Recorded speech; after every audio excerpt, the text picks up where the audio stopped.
Hey guys, Dantics here. In Crimson Desert, you have a pretty robust skill tree for your character, Kliff. A little later on in the game, you'll unlock a skill tree for Damiane and one for Oonka. Now, all of your Abyss artifacts here are used to gain skills and also to gain stamina, health, and spirit. Now, stamina, health, and spirit carry over to Damiane and Oonka. For example, if I was to put in some stamina here, now skip that, I have 1 rank of stamina in all 3. However, if I was to put a point into a skill, for example, armed combat here, I unlock the next node within the nodes contained within armed combat. But for Damiane, I still have 52 that I can spend overall. So you will need to make a choice which character you like the most. I recommend investing more heavily into Kliff because you need him for a majority of the mainline missions. However, you can use Damiane and Oonka for all of the side content, and there's hundreds of hours of side content. So if you do like Damiane better, you can invest into her. Now, in the storyline, you'll be using Kliff for majority of the boss fights, but there are a few instances where you're forced to use Damiane and forced to use Oonka. So putting a little bit into them isn't going to kill you. Now, what I want to do first is I want to tell you the skills that are best to get the Kliff, starting with armed combat. Now, armed combat will increase the overall damage of your left click or your left bumper. I can use both a controller and a keyboard and mouse to make it easier for you to understand. So L1 or left bumper or left click will do your basic attack, and you will be using this the most out of any skill in the game. So the more points I put into it, the more of these nodes I unlock. Now, the first one at rank 2 is evasive slash. You can evade backwards and do a slash that hits in an AoE. That's quite useful. You can also charge forward if you have a shield equipped. If you don't, if you have another weapon equipped in your offhand, you will not be able to do this. However, you've got rush as well, which also uses a shield, and you have quick swap. Quick swap is very, very useful. You swap from your one-handed weapons to your two-handed weapons very easily with a flourish. But the main reason you want to invest into armed combat is, of course, to improve the damage of your left click.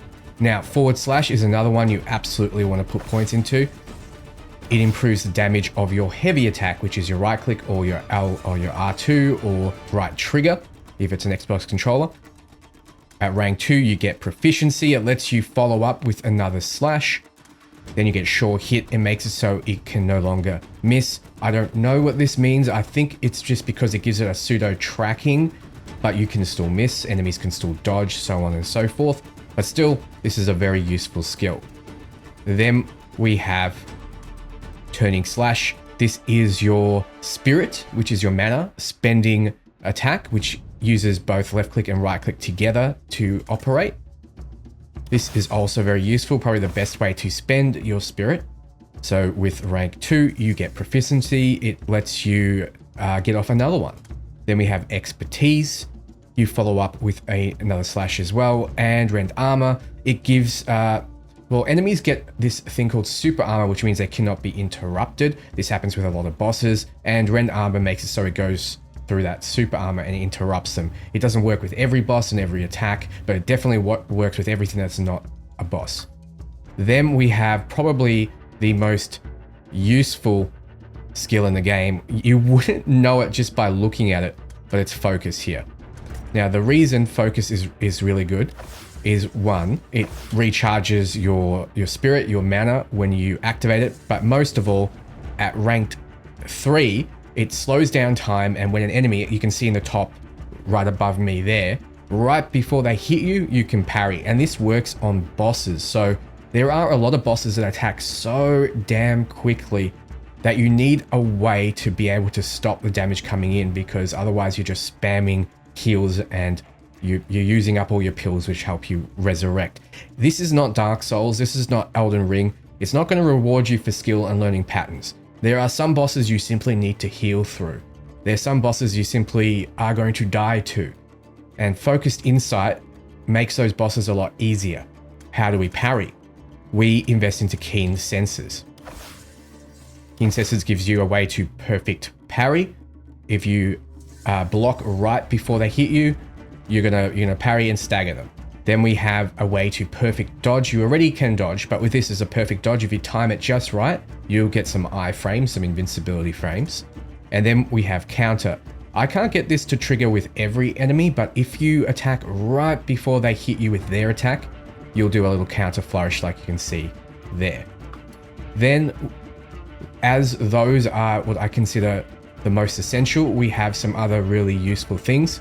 A little later in the game, you'll unlock Axe and Force. You want to be able to use Force Current here.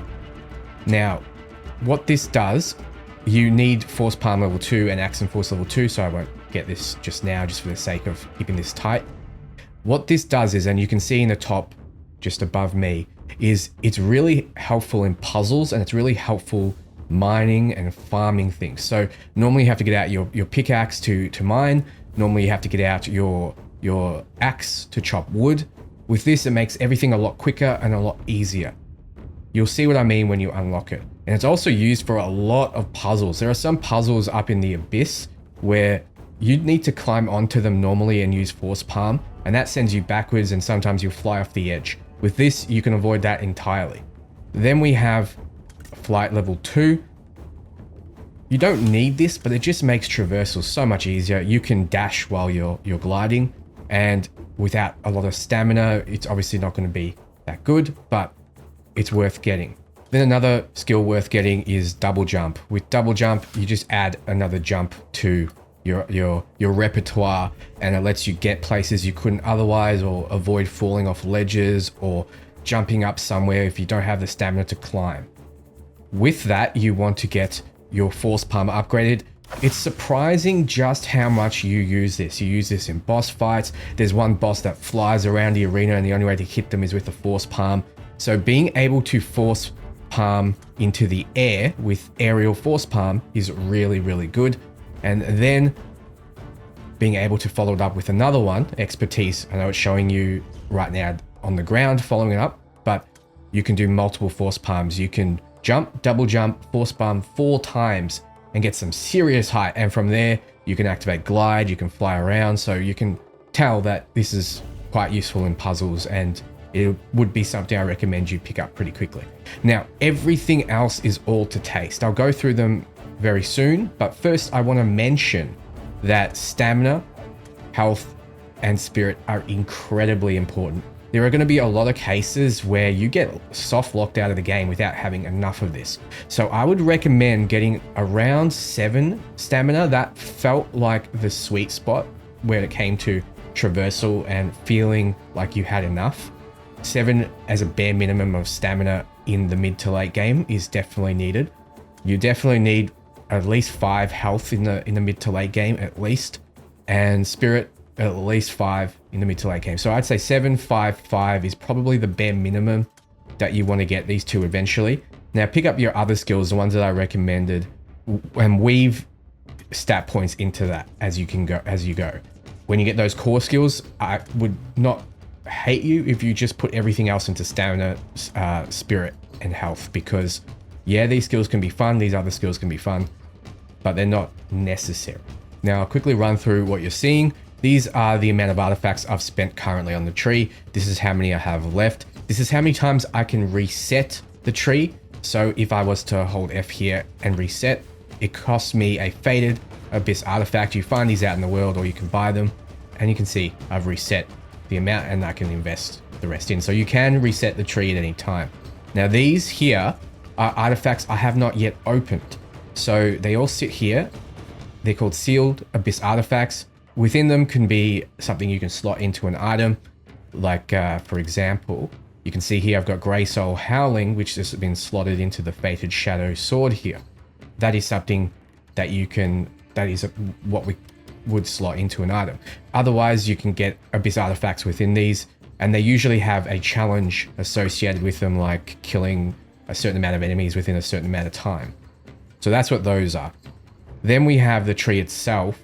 I know there's lines here connecting all of these skills and passives, but they are essentially just for visuals. You can put in points at any rate. So I can put in a point right now into Nature Snare. If I had Keen Senses 3 on Focus 2 and an Abyss Artifact, I can put it in. That probably wasn't the best example. I don't have Marksmanship and I don't have Falling Palm here in the middle, but I can put points into Armed Combat right now if I wanted to. Now you'll notice that some skills I've already got. This is because in the world you can find either an enemy that is doing the skill, and if you watch for long enough, you'll actually learn how to do it without spending an Abyss Artifact, or you'll see an ally doing it and you can learn, or you'll get the knowledge in a book or whatever. But for example, Pump Kick is given to you very early on from one of the bosses, and Drop Kick is given to you by random enemies later on. We also have things like the Clothesline, which is given to you by a random enemy. You'll learn how to do your first rank of Force Palm from an ally monk within the Abyss right at the start of the game. So that's how the skill trees work. Now let's just go through everyone we can, starting from the top here. So we have Drop Kick. This is a way to punt enemies off cliffs and get them away from you. If you hold down F and it charges for long enough, you will Drop Kick. However, if you just hold down F for a slight amount of time, you'll do a Pump Kick instead. It's not quite as strong, but it doesn't leave you as vulnerable because Drop Kick will leave you on the ground. Then we have Unarmed Combat. Now, each rank gives it more damage, but I have to say, this is only for fun. The problem with Unarmed Combat is it's not as effective as using your weapons, because your weapons you can upgrade and you can slot in some powerful effects. You can't do that with your fists. There is gear that goes with Unarmed Combat, but still, even so, the leg sweep here, yes, you can disable an enemy for a little bit of time. The scissors takedown is a lot harder to do. You have another strike here with the Unarmed Combat. You have a jump and fly kick and the Meteor Kick. Starting a fight with a Meteor Kick is fun. Probably the only reason to invest so heavily into Unarmed Combat. But once again, your Abyss Artifacts are fairly rare. Considering this is a huge game, you don't level up in a traditional way. Instead, what happens is, you can see on the left side of the mini-map, there's a bar there. The more things I fight, the more that feels like an experience bar. And when it reaches the top, I'll get an Abyss Artifact to spend. That's the only way we level up in a traditional sense. Otherwise, we get these Abyss Artifacts for completing puzzles or doing missions or finding them out in the world or finishing these challenges here. So spending them on stuff like Unarmed Combat is only good if you really like to fight with your fists. Then we have Vault. This gets you to the back of an enemy very quickly. There's only one rank of it. Attacking from the back tends to do more damage. Quite a bit more damage. It tends to finish enemies off a lot quicker. So if you want to spend one measly Abyss Artifact, go ahead. Grappling is a lot more fun than Unarmed Combat. You have things like Throw here, which you'll start the game with. You'll also start the game with Restrain. It almost puts a human shield in front of you. You'll grab someone and put them in front, and if their friend attacks, it's going to hit their friend. But overall, I didn't find myself using this too much. I did use Lariat a lot because Lariat is a lot of fun and it actually does quite a bit of damage. So if you want to go unarmed, I would recommend just putting a few points into grappling instead. Then we have Giant Swing. I didn't do this as much as I thought I would, but you can throw enemies off cliffs. You can throw them into their friends. For example, if a boss has minions, you can throw the minions into the boss, which is pretty funny. Then we have Back Hang. It only works on slightly bigger enemies, and the slightly bigger enemies only really start to appear a little later in the game, so you're probably not going to use this that much. And then we have a Lariat follow-up, so you can do two in a row. Then we have Clothesline. This is something you can learn. I do this a lot. This is a good way to start a fight. So you sprint at them, you just tap your sprint button, and then press a combination of buttons on the keyboard and mouse is F and right click, but I believe it's A and X on Xbox controller. And it just slams them into a ground. So that's going to do a lot of damage. It's going to stun one guy, and then you can start swinging away. It's pretty fun. Body Slam, not so easy to target. It's quite hard to target actually, so you're probably not going to use this a whole lot. It does cost a lot of stamina as well to do, and there's a little bit of time it takes for you to get back up. So it isn't my favorite skill, but I would understand if you like just jumping and slamming into things. It really only works if you've gotten double jump or you've gotten your ability to force palm into the air, because you need a little bit more height before you can actually get it off. Then we have Marksman. Every rank of this gives you more damage. Fairly simple. If you like using a bow, you're going to want to invest into this. Bow is pretty good, especially when you got Charge Shot. Charge Shot makes it so you can actually kill deer and game that you hunt a lot easier, because with just regular bow shots, they tend to run off and you're going to have to follow up with 4 or 5 arrows to kind of get them dead and then skin them and get your meat. And meat is very important in this game. You're going to cook a lot. So Charge Shot is one way to kill them quickly. It's also good against enemies, especially if you have the... I'll get to it soon. But multi-shot is there. I know the video you're watching right now doesn't really do it justice, but when you're aiming, you press left click and you can fire 10 arrows in a spread. It's kind of like a get off me button. So if you do like using the bow, it takes a while to put it away and get your weapons back out. So you need a way to get enemies off you when they do charge you, and they do. An evasive shot is another way of doing that. There's 3 ranks here. The first one just gives you the standard evasive shot. Proficiency speeds it up. This makes it so you actually are quite good at dodging, where Kliff isn't normally. It's normally Damiane that has the fast dodge, but this actually makes it so you can dodge pretty quick. And then we have expertise. You fire 2 arrows in rapid succession during the evasive shot. And then we have explosive evasive shot. This puts something on the ground. It doesn't explode unless you've got explosive arrows. I don't know why they called it explosive evasive shot, but it is just a way to vault backwards, basically. I would have just called this vault shot or something. Pretty good to get them off you. Now, armed combat, like I said, this is what you want to invest into pretty early. Quick stop is very good. So you can see here, he's quick stopping to a spear and quick stopping back to his weapons. Very useful. Once again, forward slash, also very useful. You're going to use this a lot. I use my right click a lot because it burns stamina, yes, but it does a lot of damage. I'll kind of show you what I mean here. So this is your standard attack, but that's your right click there. So you put out a lot more damage. Then we have shield bash. You get this fairly early as well. If you have a shield equipped, I didn't for majority of the game. This will stun them and knock them back. It will knock them off cliffs. Then we have turning slash. This is your kind of finishing move. It is also very, very useful. Then we have stab. Now, the only time I use stab, and this is a hot tip, is to get through waterfalls. So stab can stab you through waterfalls. Otherwise, waterfalls will damage you and not let you through. That is the only way to get through them. However, this is also useful if you want to follow up with a grab. Is also very good. And also the fact that it can get through super armor as well. It does do a bleed effect. You can kind of see blood dripping off them when the bleed effect is on, and they will eventually die from it. So it can be useful, but it is one target. And that makes it better against bosses. Then we have spinning slash with a complete opposite. This is very good against hordes of enemies. It does burn through your stamina very quickly, but there's a reason why you want to get this, and I might as well tell you about it now. You don't need Nature's Echo, but I find it extremely useful.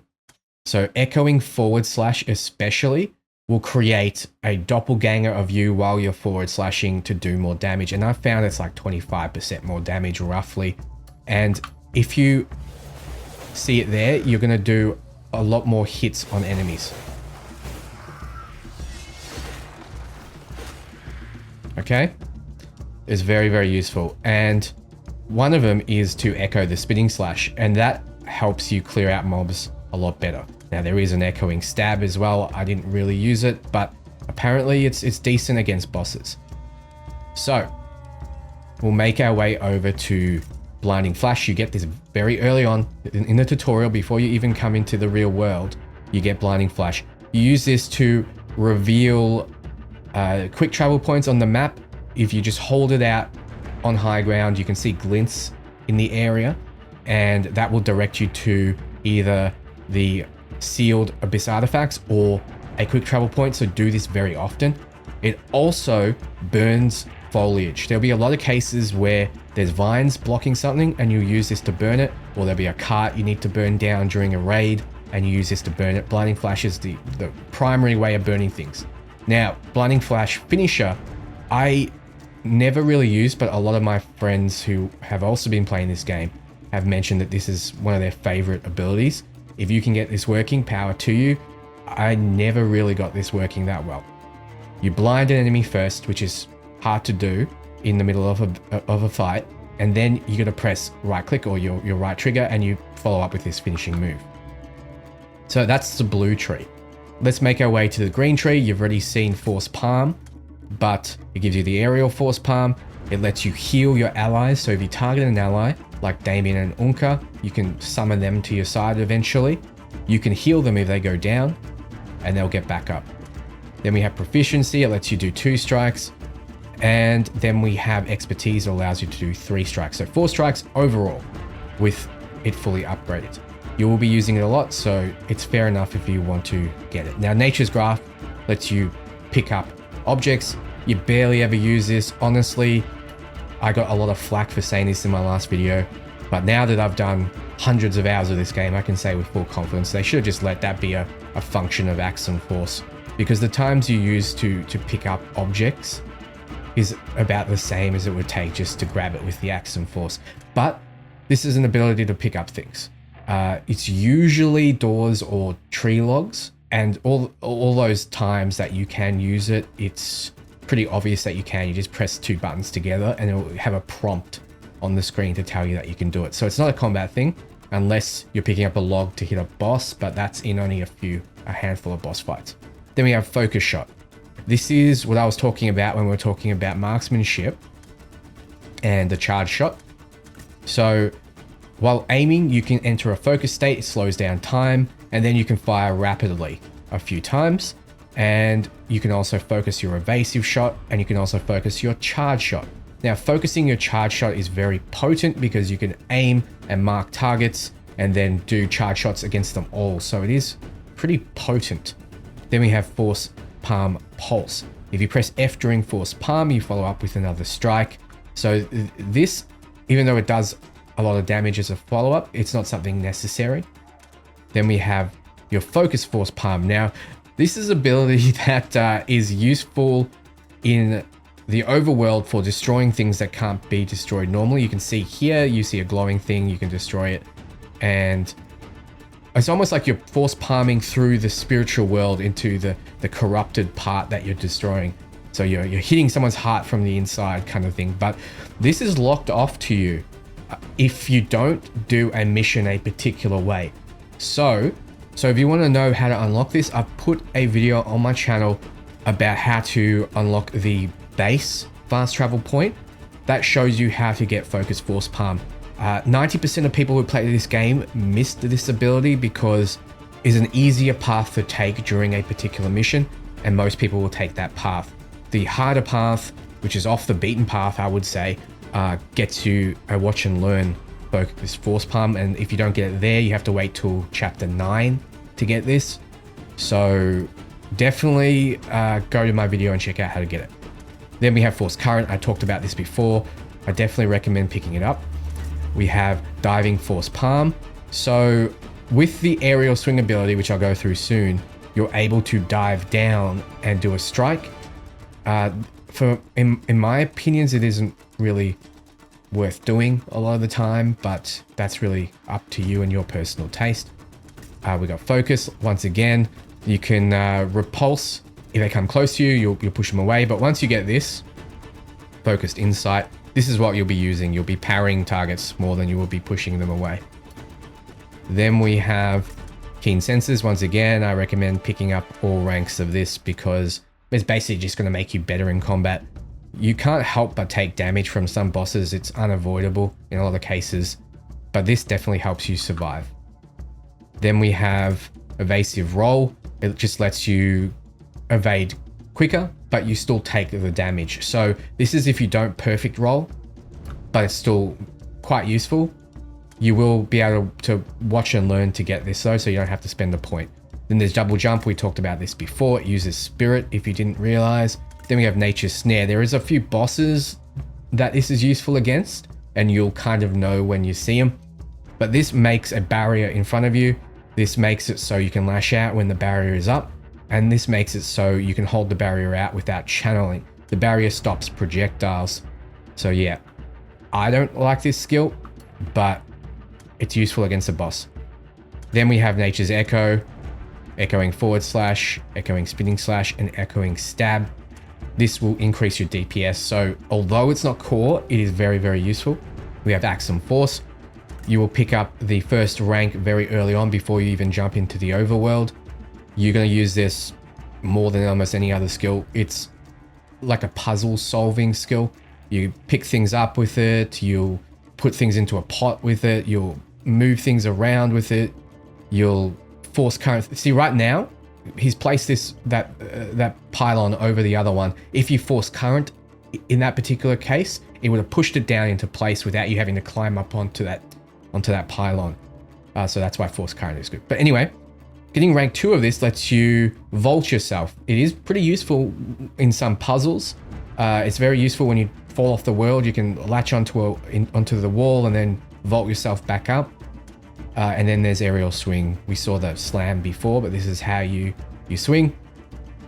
This is more of traversal and making things a little quicker rather than being necessary, because you need a lot of stamina to do this, 200 stamina. And once again, if you don't have 200 stamina, you're not going to have it without investing into stamina here. So I wouldn't invest 3 ranks here until your stamina is fairly high. Then we have Winch. You use your Axum Force to pull them in and do a slam. You need grappling level 3, and you need Axum Force level 3 to get this. So there is a heavy investment. It can be useful. I didn't use it that much, but it can be. Then we have Ambush here. It almost teleports you to your target. You've got other ways of getting in there. I personally preferred using Clothesline, but if you like to teleport, that's a good way of doing it. Fly level 2, I definitely recommend just to speed up your traversal. And then aerial roll, you'll get this, which I think during a boss fight, there's a watch and learn segment which lets you get this.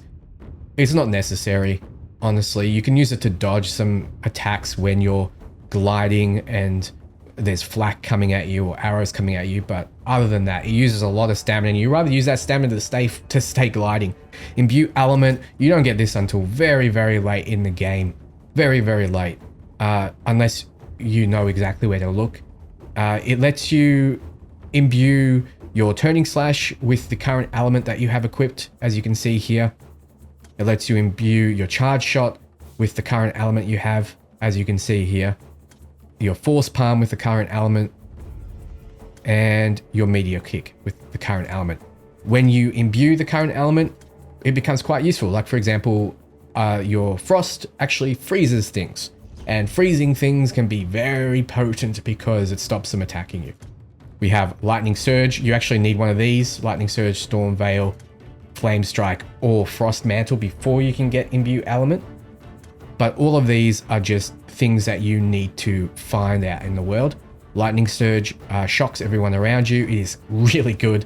Storm Veil lets you sneak around and do assassinations, as well as get away from enemies. Then we have Flame Strike. It just does a ton of damage. And we have Frost Mantle, which is surprisingly useful in boss fights. It actually stops boss fight attacks sometimes and pushes them away. It's like a delayed parry that you don't need to time. So Frost Mantle's sneakily good. But anyway, to get any of these 5 abilities, you need to get them through the storyline. So don't expect to plan around it, okay? Then we have Mystical Storage. This is in a quest. So within the same video that I show you how to get Focused Force Palm, you'll get Mystical Storage. So if you want this, it lets you put things into a cuckoo pot. I know that sounds stupid, to use later for particular puzzles. So it's useful in puzzles. You'll know it when you get it. And that's all of Kliff's abilities. Let's move over to Damiane. So Damiane's whole deal is that she's very quick. She dodges very quickly. She gets out of trouble very quickly, but she has very fast attacks, but she doesn't do a lot of damage until you invest into it. So we have Smiting Strike. This is your press left click and right click together to do a spirit spending finishing move. So obviously if you want to invest in her, you should invest in this. You can follow up, you can do another one, and you can get through super armor similar to Kliff. Then we have Sword Flurry. If you dodge and strike quickly, you'll do an attack. And actually I used this quite a bit during a forced boss fight with her. Then we have a proficiency which makes her be able to do it a lot. This is just proof that she's a very quick and agile brawler. Then we have Piercing Light. This is like the stab ability. One rank lets you do it. The next rank lets you follow up. And the next rank kind of skewers them and lets you push them off cliffs. And the next rank, Super Armor. So it is slightly different to Kliff Stab. Then we have Armed Combat. This is your basic attack, so you want to max this out similar to Kliff if you're going for Damiane. She has Evasive Smite here, lets her dodge backwards while attacking. Then we have another Charge. She will be using her shield almost always. There isn't really an option, I think, to take it off. I could be wrong there, but it's good to use Charge. And then we have Quick Swap, similar to Kliff. Then we have Smiting Bolt. This is her right click, her heavy attack. This has got range on it, so it's actually very useful. If an enemy is out of your melee range for your left click, you just use right click and you spam it until they're forced to attack you or forced to get close. So Smiting Bolt is fairly useful, especially when you upgrade it, because you can call down more spears and that seems to stagger as well. And then Smiting Bolt can no longer miss. It really couldn't miss before because it's like being struck by lightning. So I'm not quite sure what this does, but you can test it yourself and let me know. Then we have Blinding Flash. You just get this at the start anyway, so you don't really need to worry about that. Then we have her unarmed abilities like Vault, which is similar to Kliff's. We have Unarmed Combat. Once again, I don't really recommend this. You got the Leg Sweep, Scissor Takedown, Proficiency, Flying Kick, and Meteor Kick, all the same as Kliff. Then we have the Scissor Kick, which is similar to the Pump Kick for Kliff. And we have the Tornado Kick, which is similar to the Drop Kick for Kliff. Both of these, this is a longer charge, this is a shorter charge up, and this pushes them back further. Then we have all her range attacks. Marksmanship, if you like her range attack, she uses this pistol, which seems to actually do quite a bit of damage. If you want to up that damage, you can invest into marksmanship. Then we have Charge Shot, similar to Kliff's Charge Shot. It will be useful if you like using her range. Then we have Evasive Shot. It's exactly the same as Kliff's as well. Another proficiency here and another expertise here. Then we have Quick Reload. This reloads her firearms quickly. It seems to be quite a bit quicker. So if you do like using her ranged weapons, you should do this because her firearms are very slow to reload. Then we have Shield Toss. This is like a Captain America toss thing.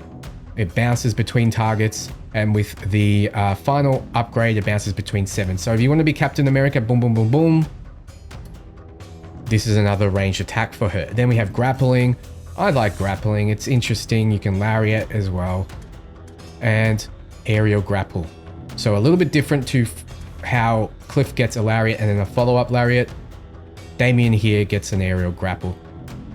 Basically the same thing. Then we have Spinning Scissors Throw, similar to Kliff. Alright, moving down, we have our Spirit Tree. First, Flurry of Kicks here. By spinning Spirit here, we can Liu Kang bicycle kick someone. Okay, Focus Shot. Once again, Focus Shot's pretty good if you have invested into range, otherwise don't bother. But we'll actually go through those for you. So you can focus Evasive Shot and you can focus Charge Shot, which is quite powerful. Then we have Focus. Unfortunately, she doesn't have the same ability to focus parry from what it looks like here. I haven't invested into this myself, so you'll have to experiment what each rank does. So have fun. Then she gets Nature's Grasp just like Kliff does. She has Shield Sentinel here. When in focus mode, deploy a Sentinel that temporarily assists you in combat. So you can summon a drone, which is pretty cool. That does a bit of damage.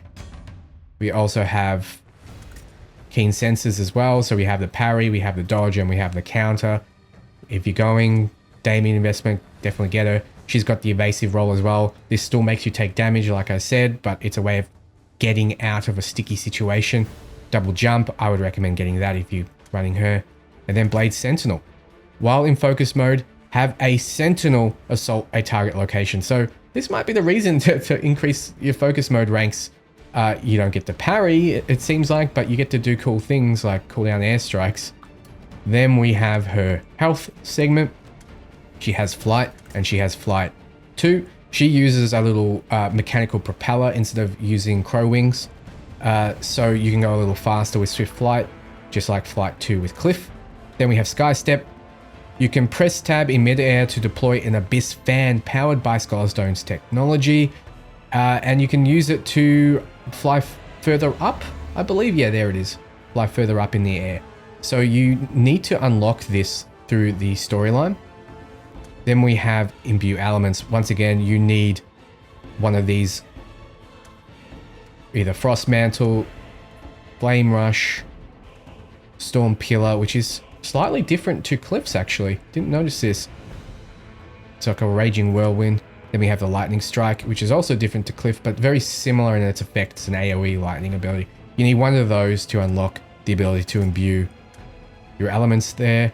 So you've also got your heavy attack gets imbued, your charge shot gets imbued, your shield toss gets imbued, which is cool. You can make a Captain America elemental build. And then we have an elemental meteor kick as well. So that is Damiane. Let's move over to Oonka. So Oonka is a lot slower, uses big two-handed weapons that Kliff can't use. So if you see weapons that are red, it's either for Damiane or for Oonka. And the big hammers and the big axes is for him. So he's a lot slower, very, very slow attacking, very, very slow movement as well. So if you want to actually make a brawling character, one that uses, you know, your body slams, uses your clotheslines, uses your grapples, lariat as well, giant swing as well, backhand as well, and then a lariat follow-up as well, just like Kliff. If you want a character that uses unarmed combat, he gets a low drop click instead of a sweep. He still gets the scissor takedown. He gets a follow-up punch, and he gets the meteor kick. He doesn't get the regular jump and fly kick ability. But if you want to use someone that does a lot of grappling, here's your man, because he seems to do it a lot better, a lot more proficiently than Kliff and Damiane. He can vault over someone as well. Then we have drop kick. Is exactly the same as Kliff's. Pump kick, exactly the same as Kliff's. We have charge shot. So he has an armed cannon, an arm cannon for his ranged weapon. It's explosive and it kills, at least if you're going hunting, it kills the game very quickly. You've got evasive shot as well. You've got proficiency for evasive shot and expertise, just like both Damiane and Kliff. And then you have marksmanship, which increases the damage of your arm cannon. And it is a cannon. It's like they uses cannonballs. It's really powerful. Probably the most powerful ranged weapon, but it's also the slowest, which is really his theme. Then we have armed combat here. If you want to invest into Oonka, you definitely want to put points into this, because this is your basic attack. So you can jump high and slam down. You can charge in. You don't need a shield to do so. You can get a mastery for dual wielding, which is really cool because the other characters don't get this. You can equip big two-handed weapons, similar to the Barbarian in the Diablo series. You can equip these big weapons and dual wield them. So getting this is potentially the most fun you're going to have dual wielding in the game. Then we have quick swap. Once again, you can swap between the weapon that you have on your back and your main weapon. Then we have slash. You press left shift and right click to perform a swinging slash. You can upgrade it so it does another one, and it can also follow up with a grab and throw, which you can throw enemies off cliffs, and it also rends super armor. So this is the stab equivalent if you're comparing to Kliff. Then we have rampage. This is your right click. This is your stamina spending ability that I recommended you upgrade with Oonka. There's only 3 ranks here. You can follow up with another big one, and sure hit makes it so it can't miss. This is, at least in the forced Oonka boss fight, very hard to land because the guy you fight against is very quick. So landing this becomes very difficult because it is very slow, but it's powerful, especially if you upgrade it. Then we have blinding flash. You all know what that does at this point. We have Raging Lightning. This is your AoE ability, so you can rapidly spin around by consuming a lot of stamina. If you upgrade it, you increase the distance you can move. So yes, you are a warrior. That is similar to Diablo. Then we have Quaking Fury. This is your spirit spending finishing move. You press left click and right click together and you charge up and do a big attack. You also have Expertise, so you can follow up with an Earthquake, and then you can get through Super Armor. So those are his stamina tree abilities, even though once again, it doesn't matter. You can get any skill at any time unless it's locked to you. Then we have Keen Senses. Once again, you got parry, dodge, and counter. They all work the same way. We have Evasive Roll. It works the same way as Damiane and Kliff. We have Double Jump. Once again, works the same way. Very, very useful if you're using Oonka more. We have Focus. Just like Damiane, it doesn't give you the focus parry, but he gets other focus abilities. While in focus mode, jump to a target location and land with explosive force. So this is actually useful in puzzles. There are a lot of jumping puzzles in the game where you have to hold your target, which is your L1 or left bumper, and then press X to jump, and you can kind of target where you jump. This makes it so you can skip a lot of the ledges and just jump right over them all. Nature's Grasp, you know what that does. Restrain. Okay, so you press F and left click or F and right click right before being hit to grapple an enemy and interrupt their attack with this kind of flourishing finishing move that sends them back, as you can see right above me. It's hard to do, it's hard to pull off, but if you do it, I want to see videos because you'd be very talented. Okay, Focus Shot. You know what this does. You can focus Evasive Shot and you can focus Charge Shot, just like both Kliff and Damiane. Then we have Scatter Shot here. So this is like a get off me button. Instead of firing multiple arrows, you fire like a flak. Then we have Explosive Strike. Press F during Scatter Shot to channel your power and to deliver an explosive punch. It's a way to follow up if you know an enemy is coming close and you know your range option is limited. So get into melee combat and start hitting them. Then we have a Evasive Shot again, and we have Rage. So while you're in focus mode, you can press left click and this will send you into a rage. It is really cool. You get super armor, and he has super armor for a lot of attacks, like his right click, but you get super armor for almost everything. You will still die. You take damage, but you can't be interrupted. And this is so cool against bosses because you just keep spamming your heal button and they can't knock you around like they used to be able to, which is really cool. And then we have the Flame Quake ability here, which is just the flame version of Kliff's and Damiane's. We have Frost Mantle, does the same thing. We have Lightning Pulse, which does essentially the same thing. And we have Storm Howl, which is quite different. It actually is a larger AoE than Lightning Pulse, and it knocks everything back. Pretty cool. Very useful, especially when you get swarmed, and you get swarmed a lot in this game. Then we have Imbue Elements, which does the same thing. You know, your right click, your charge shot, your scatter shot, and your meteor kick. So you have to wait to get those, don't plan around it. And then we have Flight. So his ability to glide around is using a rocket pack. You need to meet certain conditions to get this, but rank 2 is your faster version, just like Kliff. And then this is a way to take off and ascend and descend. So you actually fly with Oonka, whereas you don't actually fly with Kliff and Damiane with this ability, but you can get them jetpacks, which is cool. All right, those are all 3 skill trees. What do you think?